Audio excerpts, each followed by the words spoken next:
துப்பாக்கியால் போலீசார் குற்றவாளியை சுட்டுப்பிடித்திருக்கின்றனர்.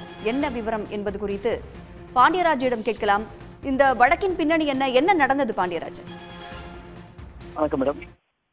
சேலம் மாவட்டம் இடங்கணசாலை என்னும் பகுதியில் உள்ள சூதனூர் கல்குவாரியில் 2 மூதாட்டிகள் சடலம் கடந்த 4ஆம் தேதி காலையில் இருந்திருந்தது.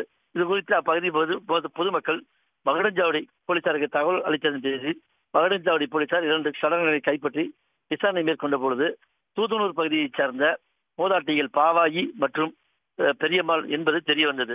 இருவரும் ஆடு மேய்க்கும் கூலித்தொழில் செய்து வந்ததும் தெரிய வந்தது.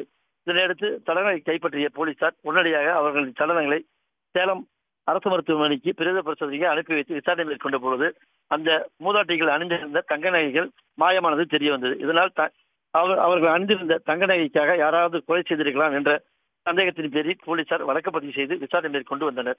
இந்த விசாரணையின் அடிப்படையில் ஐயனார் என்பவன் மேல் சந்தேகம் ஏற்பட்டதால் அவரை போலீசார் தேடி வந்த சூழ்நிலையில் அவர் தங்ககிரி அருகே உள்ள ஒருக்காமலை என்னும் பகுதியில் மறைந்திருப்பதாக போலீசாருக்கு நேற்று இரவு தகவல் கிடைத்ததன் பேரில் இன்று அதிகாலை போலீசார் அவர் மறைந்திருந்த பகுதியை சுற்றி வளைத்தனர்.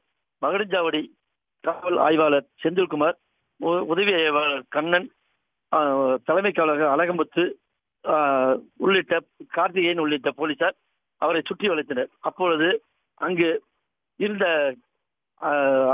ஐயனார் உதவி ஆய்வாளர் கண்ணன் என்பவரை கத்தியால் குத்திவிட்டு தப்பிக்க முயற்சி செய்தார். இதனால் அதிர்ச்சியடைந்த போலீசார் ஆய்வாளர் செந்தில்குமார் துப்பாக்கியால் சுட்டதில் ஐயனாரின் காலில் குண்டு பாய்ந்தது.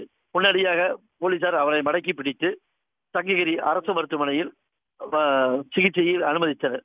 கண்ணன் உதவியாளர் கண்ணனையும் அவர் தங்ககிரி அரசு மருத்துவமனையில் அனுமதிக்கப்பட்டு சிகிச்சை பெற்று வந்தனர். இப்பொழுது மேல் சிகிச்சைக்காக குற்றவாளி ஐயனாரை சேலம் அரசு மருத்துவமனைக்கு அழைத்துச் சென்றுள்ளனர்.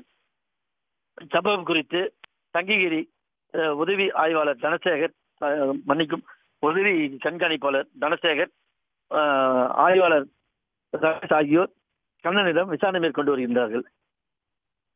உடனுக்குடன் செய்திகளை தெரிந்து கொள்ள சன் நியூஸ் பெல் ஐகானை கிளிக் பண்ணுங்க.